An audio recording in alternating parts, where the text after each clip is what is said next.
आज 7 अगस्त 2024 को श्रीलंका और भारत के बीच तीसरे एक दिवसीय मैच का टॉस भारतीय समयानुसार दोपहर 2 बजे होगा।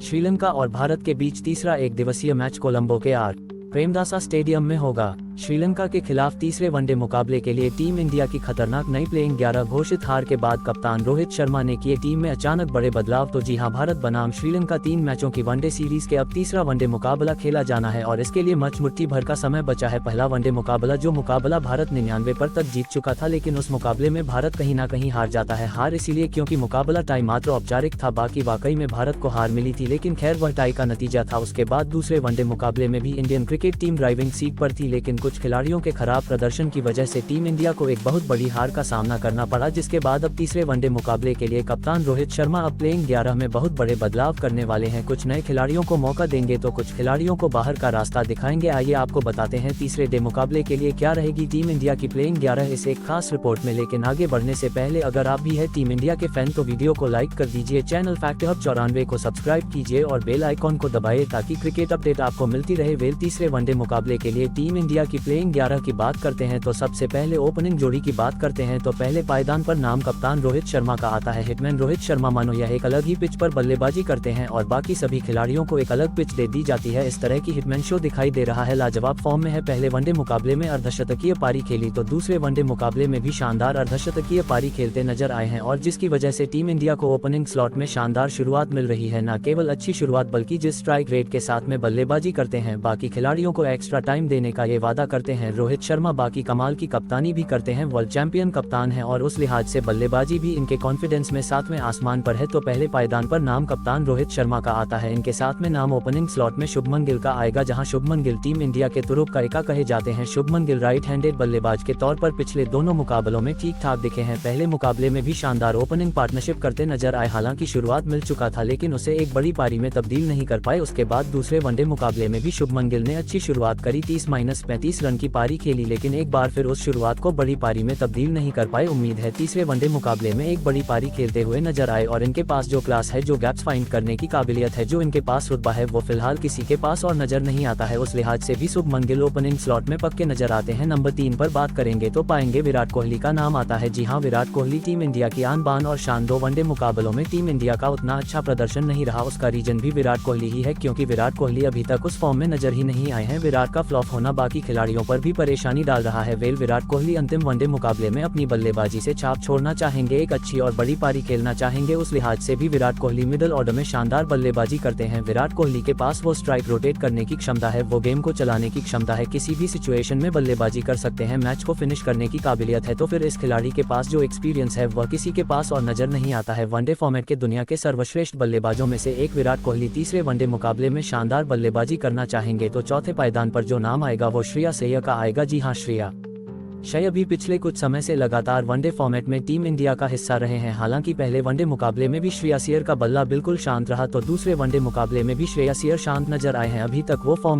श्रेयस अय्यर के पास नजर नहीं आई है। उम्मीद करते हैं जो इस खिलाड़ी के पास काबिलियत है कि नंबर 4 पर अच्छी बल्लेबाजी कर सकते हैं, बड़े शॉट लगा सकते हैं, हिटिंग कैपेबिलिटी नजर आती है, उन सब मायनों में कहीं ना कहीं इस खिलाड़ी की वो वैल्यू बढ़ जाएगी और यह खिलाड़ी उस शानदार परफॉर्मेंस के साथ में नजर आना चाहेगा। नंबर 4 पर तो नंबर 5 पर ऋषभ पंत की एंट्री होने वाली है। जी हां, केएल राहुल लगातार दोनों मुकाबलों में फ्लॉप साबित हुए हैं और जिसकी वजह से अब ऋषभ पंत जैसे विस्फोटक लेफ्ट हैंडेड बल्लेबाज को इंडिया की ओडीआई प्लेइंग 11 में मौका मिलने वाला है। नंबर 5 पर लेफ्ट हैंडेड बल्लेबाज के तौर पर भी लेफ्ट एंड राइट कॉम्बिनेशन जरूरी है। विकेट कीपिंग भी शानदार करते हैं। एक्स फैक्टर ऋषभ पंत नजर आते हैं, यानी जो अकेले दम पर पूरे मैच को पलटने की दमखम रखते हैं और ऐसे टर्निंग पिचों पर आपको ऐसे खिलाड़ी की जरूरत होती है तो ऋषभ पंत वहां पर एक बहुत बड़ा इम्पैक्ट डाल सकते हैं। इसीलिए केएल राहुल को बाहर का रास्ता दिखाया जा सकता है और उनकी जगह पर ऋषभ पंत की एंट्री हो सकती है। 5वें पायदान पर ऋषभ पंत तो 6वें पायदान पर जो नाम आएगा वो रियान पराग का आएगा। हाँ, रियान पराग भी टीम इंडिया की एंट्री कर सकते हैं क्योंकि रियान पराग को इंडियन ओडीआई में मौका मिला है। अब प्लेइंग 11 का हिस्सा बनेंगे जरूर। मिडिल ऑर्डर में शानदार बल्लेबाजी करते हैं, लेकिन मिडिल ऑर्डर में अभी जगह उतनी है नहीं, तो फिर यह फिनिशर ट्रस्ट भी इंडियन क्रिकेट टीम को दे सकते हैं। रियान पराग के साथ जाएंगे तो आपको एक एक्स्ट्रा स्पिन गेंदबाजी का विकल्प मिल जाता है पार्ट टाइम गेंदबाज का। यहाँ पार्ट टाइम गेंदबाजों की बहुत ज्यादा वैल्यू है। उस लिहाज से भी Riyan Parag Indian cricket team में अपनी जगह को और भी पुख्ता करते हैं और जिसकी वजह से शिवम दुबे को बाहर बैठना पड़ सकता है। वेल नंबर 7 पर वाशिंगटन सुंदर का नाम आ जाएगा। वाशिंगटन सुंदर टीम इंडिया के राइट हैंडेड बल्लेबाज के तौर पर शानदार बल्लेबाजी कर रहे हैं। वनडे मुकाबले में भी उस मुकाबले को फिनिशर टच पर तो नहीं ले गए, लेकिन शानदार फिनिशर के दमखम दिखाते नजर आए। उसके साथ में दूसरे वनडे मुकाबले में भी वाशिंगटन सुंदर शानदार बल्लेबाजी करते हुए नजर आए हैं। वाशिंगटन सुंदर के पास वो काबिलियत नजर आती है बल्लेबाजी की, तो गेंदबाजी में भी लगातार इंप्रूवमेंट कर रहे हैं और ऑफ स्पिन गेंदबाजी के तौर पर और भी ज्यादा खतरनाक हो रहे हैं। पहले वनडे मुकाबले में विकेट चटकाए, दूसरे वनडे मुकाबले में विकेट चटकाए। कई मायनों में वाशिंगटन सुंदर की वैल्यू बढ़ चुकी है और इनके आगे नाम भी पायदान पर अक्षर पटेल का आता है। जी हां, लेफ्ट हैंडेड बल्लेबाज के तौर पर अक्षर पटेल अगर 8वें पायदान पर आपको आकर फिनिशर टच देना चाहे तो फिर ये कमाल के खिलाड़ी है। पहले वनडे मुकाबले में इनको प्रमोट किया, इनको जरूर एक अच्छी पारी खेलते हुए नजर आए, लेकिन फिर दूसरे वनडे मुकाबले में भी एक शानदार पारी खेलते हुए नजर आए हैं। हालांकि फिनिशर लाइन के पार ये दोनों वनडे मुकाबलों में नहीं ले जा पाए, लेकिन दमखम दिखाया है। और इतना ही नहीं, अक्षय पटेल ने तो गेंदबाजी के दम पर भी शानदार गेंदबाजी करी है और इंडियन क्रिकेट टीम में अपना महत्वपूर्ण योगदान दिया है। दूसरे वनडे मुकाबले में भी शानदार दिखे हैं। उम्मीद करते हैं तीसरे वनडे मुकाबले में भी शानदार दिखाई दे। 9th पोजीशन पर नाम कुलदीप यादव का आता है। वेल कुलदीप यादव चाइना में गेंदबाजों में से एक है जिनके हाथ से गेंद को पट पाना इतना आसान होता नहीं है, खास तौर पर श्रीलंका के बल्लेबाजों के द्वारा। कुलदीप यादव ने दोनों वनडे मुकाबलों में किफायती गेंदबाजी करी है, रन कम खर्च किए और महत्वपूर्ण विकेट चटकाने का काम भी किया है। और इतना ही नहीं, कुलदीप यादव बैटिंग एबिलिटी भी दिखा रहे हैं। दूसरे वनडे मुकाबले में पिच पर काफी ज्यादा समय बिताया, जिससे ये पता चलता है कि जरूरत पड़ने पर वो आपको बैटिंग में भी गहराई और डेप्थ प्रदान करते हैं। उस लिहाज से भी कुलदीप यादव की जगह उस प्लेइंग 11 में 9th पोजीशन पर पक्की हो जाती है। तो 10वें पायदान पर नाम मोहम्मद सिराज का आता है। जी हां, सिराज गेंदबाजी के